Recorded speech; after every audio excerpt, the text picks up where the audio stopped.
Ahoy! Marvel at the wonders of the world. It's a reminder of how much more there is to discover. Superhero, anti-hero, a super director. There's plenty to discover and marvel at in this episode. Hi, I'm Atika Farooqui and here are the headlines. Red Rage, Yellow Fever and Orange Alert in the Marvel Cinematic Universe as the anti-hero meets the hero. We review Marvel's latest film Deadpool and Wolverine.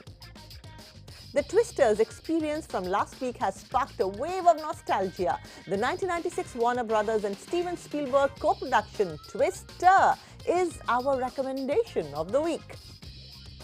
Producer-director Nikkhil Advani takes us around the sets of his upcoming period series, Freedom at Midnight.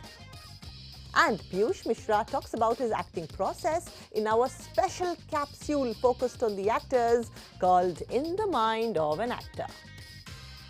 The latest entry into the Marvel Cinematic Universe, MCU, that is Deadpool and Wolverine, directed by Shawn Levy, delivers a fun and irreverent take on the superhero genre.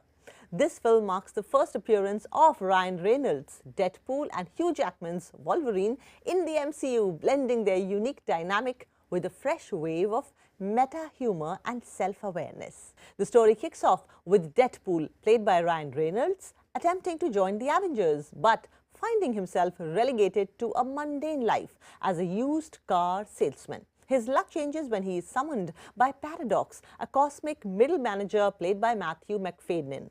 Paradox informs Deadpool that his universe is in danger of being erased unless he can find someone significant to anchor it.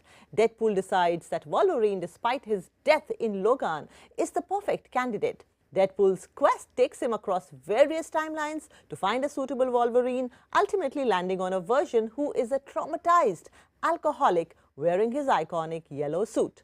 The duo's journey through the multiverse brings them to the Void, where they face Cassandra Nova, played by Emma Corrin, and her Mad Max crew of supervillain Rejects, leading to a race to save the Marvel multiverse. One of the film's greatest strengths is its use of Deadpool's self-awareness to critique and celebrate the superhero genre. Deadpool's ability to break the fourth wall allows for humorous commentary on common superhero tropes, such as endless reboots, fan service, and the convoluted nature of the MCU's multiverse. This meta-humor sets Deadpool and Wolverine apart from more traditional superhero narratives, offering a refreshing and entertaining perspective. The film is also packed with numerous cameos and references that will delight longtime fans of superhero movies. These appearances are cleverly integrated into the plot, providing genuine moments of humor and nostalgia. Ryan Reynolds and Hugh Jackman deliver strong performances, with Reynolds bringing his signature irreverent humor and quick wit to Deadpool. Jackman's return as Wolverine provides a sense of closure for fans who have followed his journey since the first X-Men movie. His portrayal of a wary, alcoholic Wolverine adds a new layer of depth to the character, making his interactions with Deadpool both poignant and entertaining. Despite its strengths, Deadpool and Wolverine is not without its flaws. One of the main issues is the coherence of the plot. While the storyline is filled with exciting moments and intriguing ideas, it can be difficult to follow at times. The narrative often feels like a series of loosely connected vignettes rather than a cohesive whole, making it challenging for viewers to stay engaged and invested. The action sequences, while plentiful, sometimes feel over the top and lacking in substance. These scenes often serve more as visual spectacles than meaningful plot developments. While entertaining to watch, they do not always contribute significantly to the story or character development, leading to a sense of fatigue for viewers. Additionally, the film's emotional depth is somewhat lacking, I would say. Despite attempts to explore Deadpool's feelings of rejection and Wolverine's trauma, these elements sometimes feel superficial. The heavy reliance on humor and meta-commentary can detract from the more serious and heartfelt moments, diminishing the emotional impact of the story. Visually, the movie is a mixed bag. While it avoids the grey sludge and VFX overload of some recent MCU films, it still falls short of being visually stunning. The Void looks beige and dull compared to its vibrant depiction in Loki. And the attempt at a Mad Max aesthetic lacks the saturated colors that make George Miller's Wasteland so compelling. Despite its imperfections, Deadpool and Wolverine is a fun and engaging film that offers a refreshing take on superhero cinema, reaffirming that even in a crowded genre, there's always room for innovation and laughter. Do catch it with the children of your family.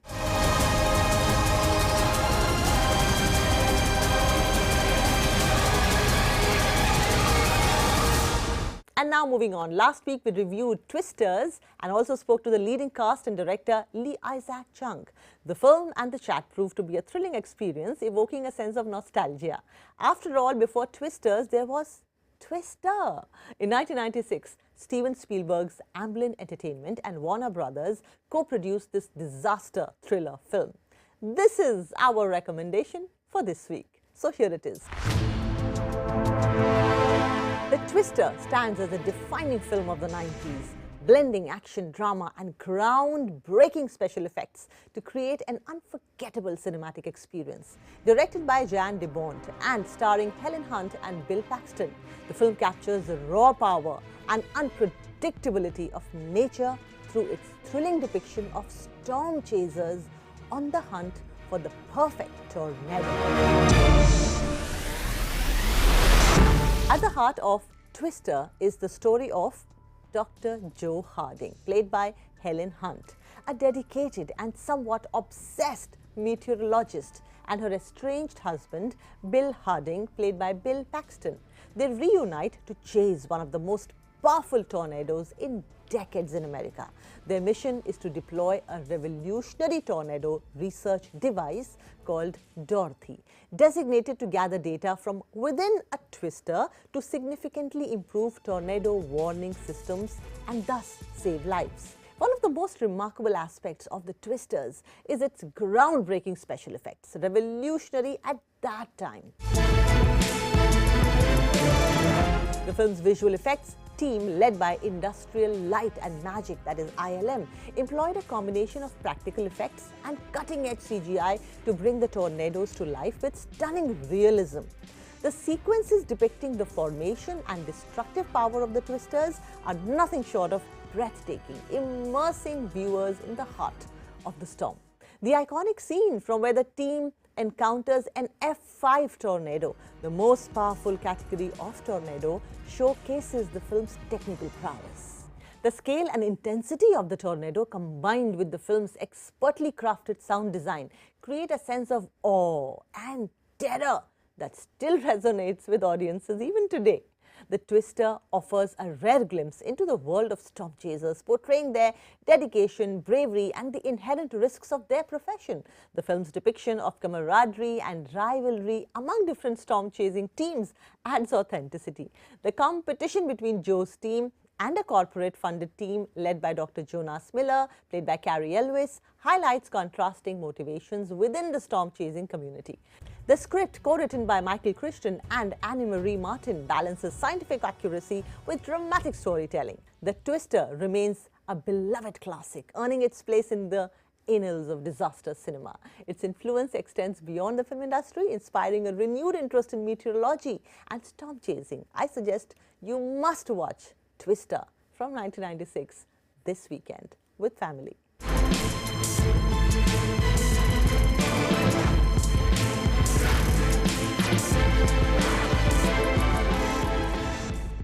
And now moving on, for a man who began his directorial career with Kal Ho Na Ho, many have been pleasantly surprised by the serious cinema that Nikkhil Advani and his production company, Emmy Entertainment, have produced over the last few years.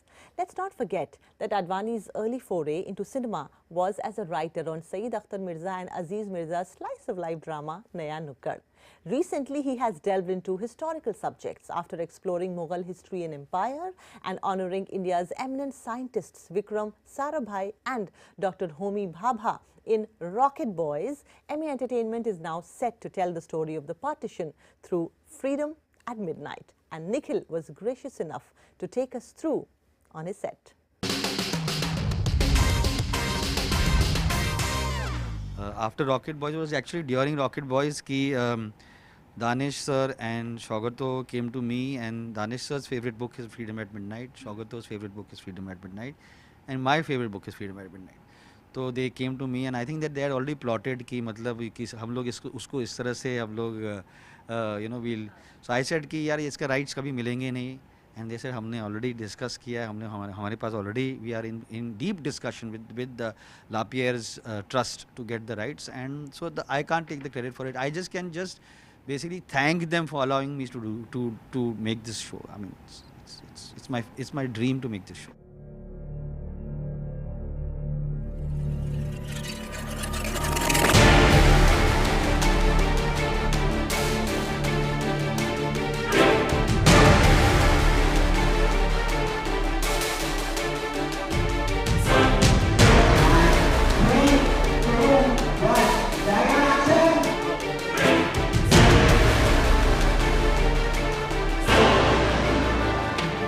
Guys were here when Nehru finished. So we did one round. Usually, what happens is that I lied it. I'm very clear, or rather, I consider myself to have a lot of clarity which shot is going to be and which lines will be in which shot. That first shot that you all saw was supposed to just be the first bit of the speech. Long years ago, we made a tryst with destiny, and it was just supposed to be that. Years ago, we made a tryst with destiny. And now, time comes when we shall redeem our pledge. I said, yeah, I went to him and I said, suppose I let the camera roll and you take the whole speech. He said, yeah, take it, I've learnt it. So he took the whole speech and I was stunned because you could see, 150, 200 grown men are clapping and they're listening. So they are the iconic moments in the history of this country, which when you relive that, it just becomes quite special. Stroke of the midnight hour. What more can you expect? It spans from 16th of September 1946. Then 1st January 1947 is when Mountbatten was asked to become the last Viceroy of India, and then it goes on till 30th January 1948. So there's a lot. In that 13-month period, one has to understand कि वो 13 महीना जो था, it defined what India is. It became what India is. It tore apart the subcontinent.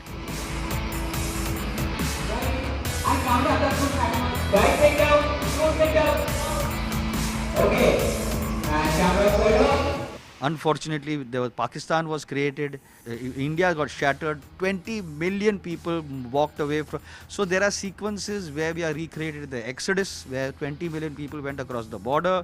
There is violence because there was so much violence between that was happening in Calcutta and in Punjab. So it was the most violent and horrific time. People had lost their minds. पागल हो गए थे मतलब fathers were killing their daughters because they didn't want their daughters to get in the hands of people who are going to only molest them and so it was horrific.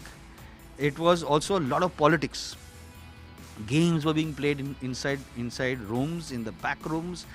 Deals were being made, and so it has all the trappings of what I would consider to be a very, very important story and of a very important time, which unfortunately we are forgetting nowadays.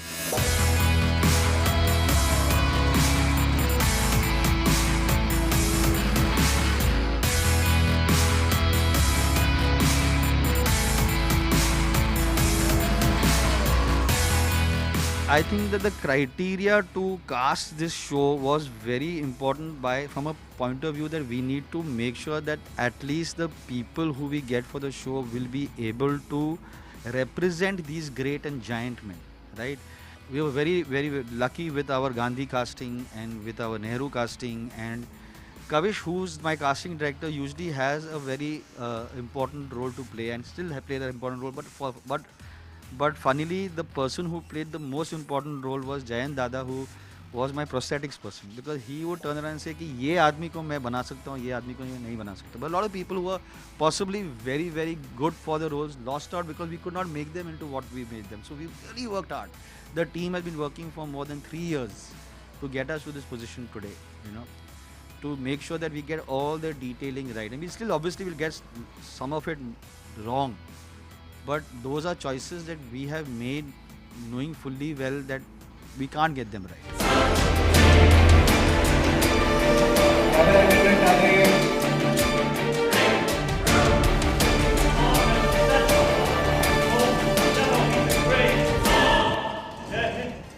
Cut.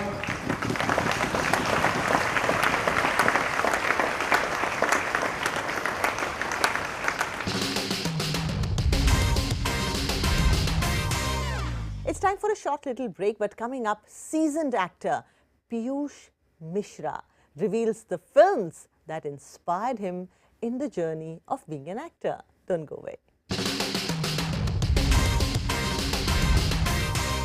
Welcome back after the break. I'm Atika Farooqui. Piyush Mishra is a distinguished actor, renowned for his powerful performances in both theatre and films. He gained acclaim for his roles in movies like Maqbool, Gulal and Pink. Mishra's versatility spans genres from intense drama to light-hearted comedies. He's also celebrated for his work as a lyricist and music composer. His unique voice and dynamic style have both impressed and amused viewers. We recently caught up with the artist as he discussed his acting process in this special capsule in the mind of an actor.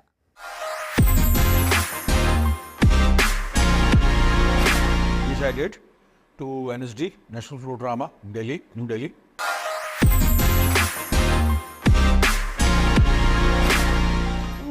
There is no such film at all.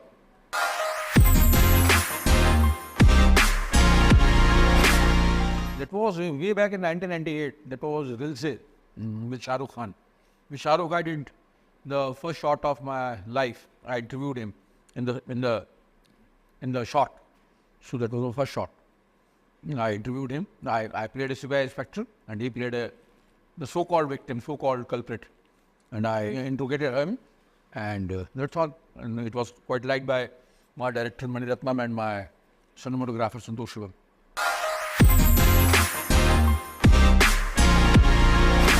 I think with Mr. Amitabh Bachchan in Pink, the entire sequence, there is a long soliloquy which I spoke in that scene, where I interrogated this girl, Kirti Kulhadi. It was quite a long scene. That was a 16-minute long shot with 5 cameras set up. So that was quite satisfying.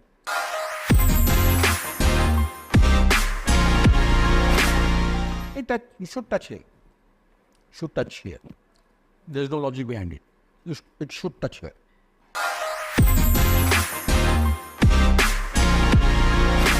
See, qualities. Most bad persons on earth can be very good actors. ऐसा हुआ है.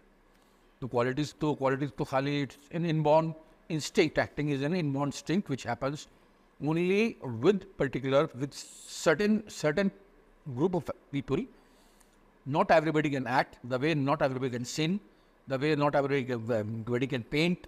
And see, there are few persons in this world who can act. And cinema is not the criteria. Cinema hardly has an age of 120 years. Acting goes very long. Acting goes 10,000 years before. Acting goes with theatre. Shakespeare and Bhas and Kalidas and all that stuff. Irani theatre, Greek theatre, Roman theatre. So, itne purani act.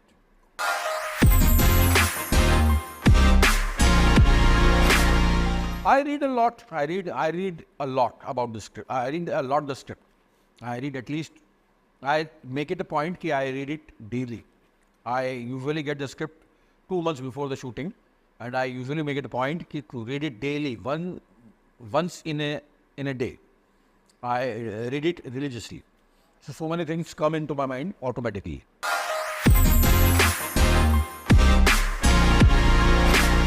Should be very perfect, very well behaved. One should be very well behaved. That comes before acting. Before having performing abilities, one should be very, very well behaved actor on the set. Well behaved to everybody, to even the spot boy.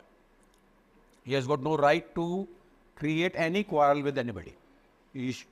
There are some actors who are bad actors, but they are so well behaved on sets, they are always liked and they are always called. That has been history. So there are so many actors who are not good actors, not considered to be not good actors, but they were so well behaved that they are always called.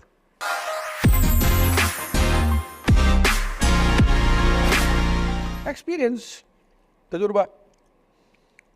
Day by day you grow. The way you grow old, you keep on collecting experiences. आप जो है तजुर्बा जोड़ते जाते हैं, rich होते जाते हैं. That's all.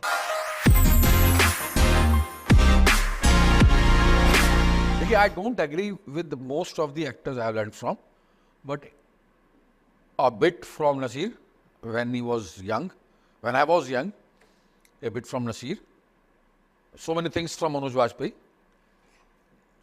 few things from Irfan. Is one method आपके वो हर he used to stop his expression from all over his face and he used to throw it out from his eyes only. जबरदस्त tension आ करती थी उसके चेहरे पे. तो वो जो तरीका मैं बहुत ही कम जो है मैं उस मुकाम पर पहुंच पाया कभी. तो वो था लाइव ये थे और जिनको देखा नहीं मैंने उसमें याकूब थे, बलराज सानी थे, उसमें मोतीलाल साहब थे. पूरी साहब से मैं कुछ सीख नहीं पाया ओम जी से, लेकिन वो मुझे अब तक के सबसे बड़े एक्टर लगते हैं हिंदुस्तान में, अब तक के सबसे बड़े एक्टर. जबकि मैं उनसे कुछ सीख नहीं पाया. मैं उनके साथ मैंने एक मकबूल में काम किया, लेकिन जो है वो सबसे रिच एक्टर थे और जिसके पास एक्टिंग के बारे में बोलने के लिए कुछ भी नहीं था, लेकिन परफॉर्मेंस थे उनके पता नहीं क्या करते थे. मतलब he was like a god, saint थे.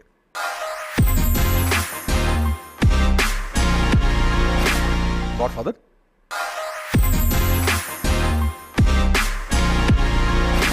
You should be a friend while communicating things. While communicating things, he should not be a dictator. He should be a friend. Communication, he should share the things.